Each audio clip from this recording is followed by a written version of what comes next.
Right, we're back.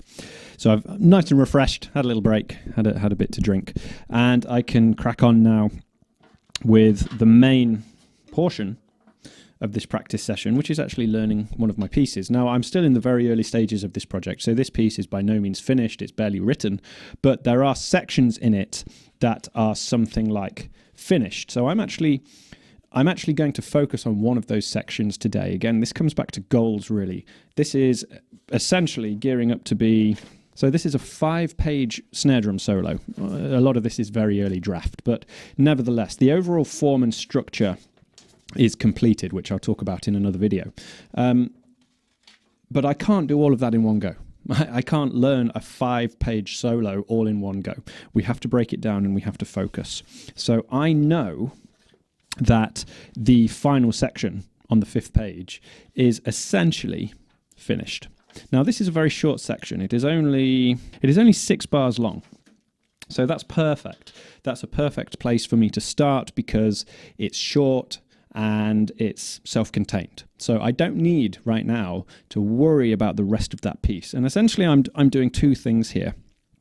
I'm learning the piece, I'm learning the section, but I'm also appraising it from a compositional point of view. I'm making sure all of the figures work. I'm making sure that the sticking is correct. I'm making sure that my early dynamics are playable, are musical, and things like that. So this is now, because I'm coming at this from both the performer and the composer, this is now far more than just sitting down and playing through repetitions. This is a really involved process of appraisal. I'm learning it, I'm analysing it, I'm testing it, I'm trying it out, and over the course of the year I'm going to be crossing things out and making corrections, all sorts of things like that. But I'm also learning to play it, and learning to play it is just as much a process of familiarisation as it is with all of the repetition I like to talk about as well. Now, this is rhythmically, metrically, it's relatively simple. We're in 4/4 here with a time signature, a tempo marking of around about 90. That's liable to change, but for now, we'll stick to that. And I'm actually going to start at around about the 45 BPM mark, so halfway, essentially. As before, this is going to give me chance to get to know the piece. It's going to give me chance to actually work through it. Now, so you can be on board with the context I'm working with here. These 6 bars are all made up of a 30-second note single stroke roll. So you can tell straight away at the target tempo of 90 BPM, this is fast, right? This is a fast part. So all 6 bars are maintaining a 30-second note single stroke roll, but there are additions and variations in. There are accents, there are 30-second note triplets, there are 30-second note sextuplets, groups of 6, and there are 30-second note 12s, so 12 strokes per beat at 90 BPM. All single strokes with accents, dynamic changes. So it's an involved 6 bars. So the first thing I'm going to do, actually, when I describe it like that, I'm going to drop the tempo a little bit more. I'm going to drop down to 40 BPM. And I'm just going to try it. I'm just going to run through it to try and familiarize myself with what I'm actually doing. Sounds something like this. Wish me luck.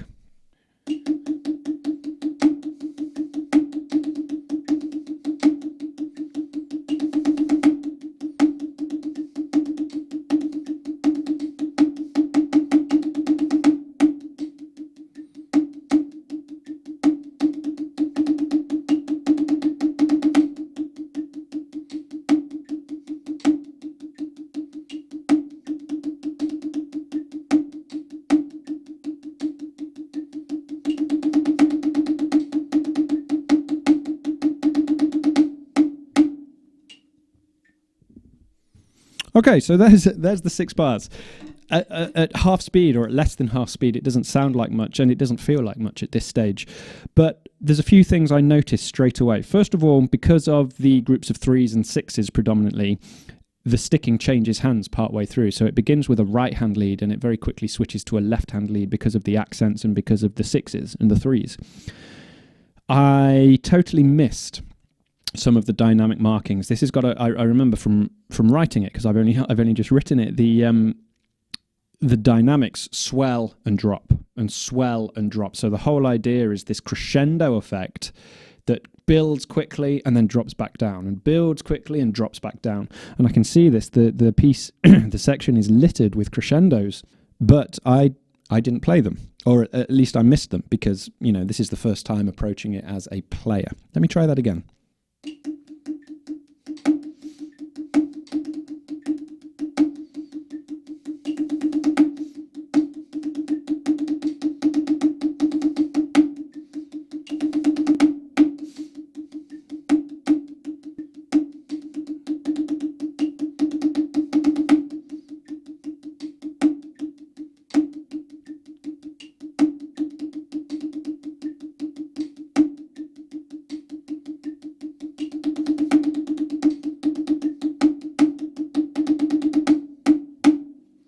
Okay, so dynamically a little better.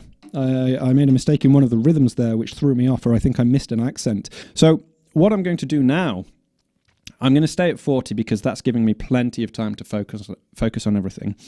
I'm just going to spend a few minutes with it. I'm just going to repeat and repeat and repeat, and just at this stage for 20 minutes or so, I'm just going to try and get to know it. I'm just going to try and familiarize myself with the sections. So when I get to bar 102, I go, oh yeah, it's this part. When I get to bar 106 with the 12s in it, I go, oh yeah, it's this part. And I know not only it's the 12s with an accent in the middle, but it's a crescendo. You know, I'm learning the piece now. So I'm just going to spend a few minutes with it. I'll stick at 40, and it's just a game of repetition now.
Okay, so that's progressing quite nicely. I'm learning things. It's really interesting coming at this from both perspectives, because I wrote the thing and I'm also performing the thing, and I'm coming at it from two different sides. So when I'm writing it, it's very involved intellectually, analytically. I'm thinking about every note placement, every accent, what I'm trying to achieve there. Now, this piece, which I'll talk about in great detail later on in another video, but this piece is based on the digits of pi.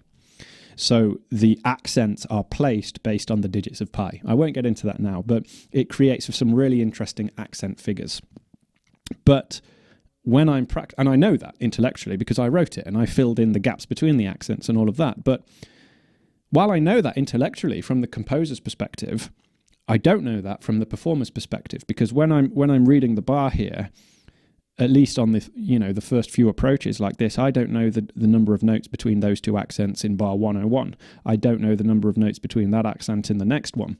They're just there. They may as well be random for all I know as the performer at this stage. So while I am familiarizing myself with the actual technique and the layout and the form and everything, one thing I'm actively trying to do is hear the phrase. Because we can make a musical phrase as intellectually as we like. You know, we can use pi, we can use all sorts, the Fibonacci sequence to develop our accents, but ultimately it's music. It has to sound like something. It has to be musical. It has to be something we can hear and express as a musical idea.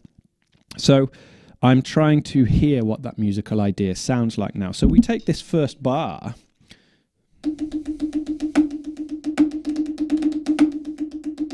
Okay, intellectually, we know that those accents might be separated by certain digits of pi, but we can forget that now because we're not thinking about that. We're thinking about what it actually sounds like. So what does that bar sound like? Well, it's got contours. There's a musical idea in there that we are trying to extract.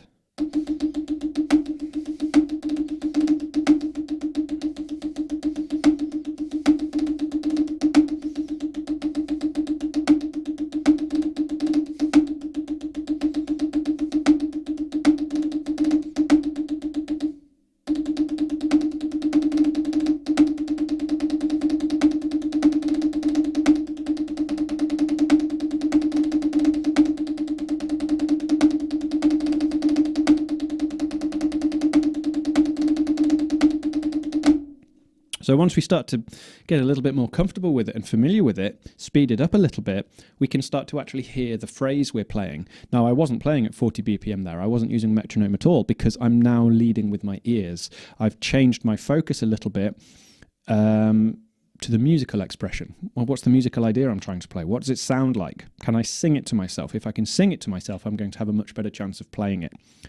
So these are all things that I try and actively do when practicing and when learning a piece. And obviously that goes far beyond just simple repetition.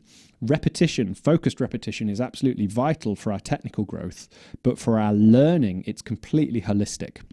Notice now, I'm barely thinking about the technique. In fact, the music is now covering my mirror because my focus is now on learning the notes, learning the sound, extracting the musical ideas, and learning the piece.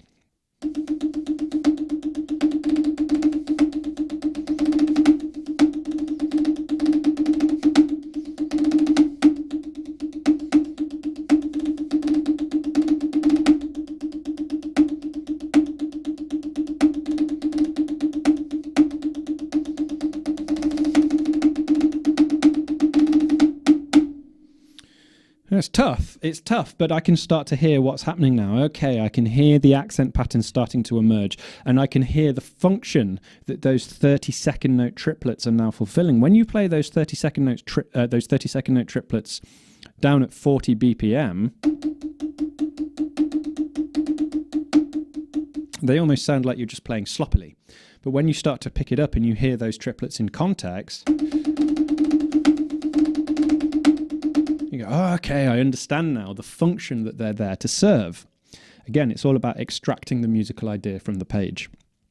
So I think I'm going to wrap it up there today, because now the rest of my session today is just going to be doing more of the same, and that's not necessarily something you need to see.